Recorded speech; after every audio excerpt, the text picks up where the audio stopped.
Hi everyone, and welcome to another episode of Around the House. Today, we're going to be turning this old dresser into a new dresser.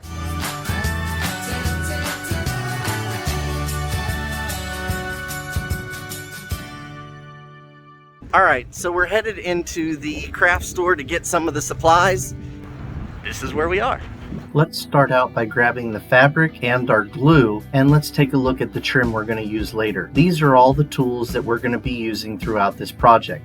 Now let's go ahead and remove all the drawers in preparation for sanding. Sanding on this project is not required, but we decided to go ahead and sand down all the big parts because we wanted our paint to pop.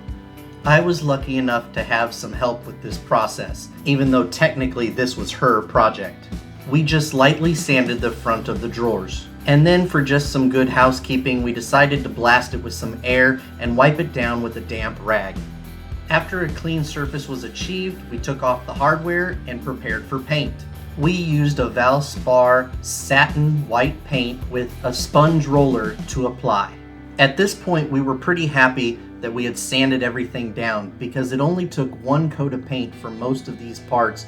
And even for those hard to reach areas, it only took a couple of coats to get a nice clean finish. For me, the fabric was the hardest part, getting everything stretched out the way I wanted it. And it didn't help that I was using the smallest pair of scissors that I could find in my entire house. The next part was the glue, and I didn't know how much to use, so I used a liberal amount across the entire face of the drawer.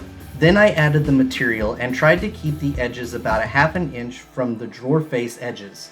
Then I added a few books and let it dry for about an hour. Now it was time to take the trim out to the shop and make some 45-degree cuts. Then we painted the front and sides of each and every piece. After allowing the trim to dry, we then needed to secure the trim to the face of the drawer. We did this by using glue and brad nails.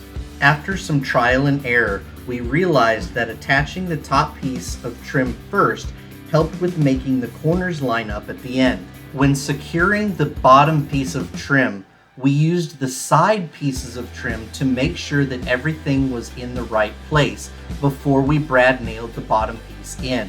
We repeated the same process when installing the side pieces of trim, and everything ended up lining up perfectly.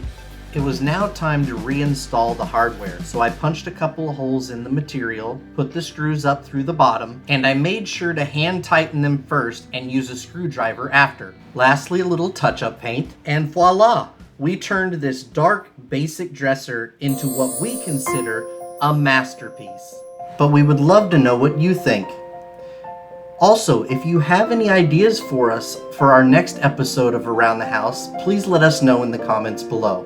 And don't forget to please hit that like and subscribe button down there at the bottom. We would really appreciate it. And we'll see you next time. Bye!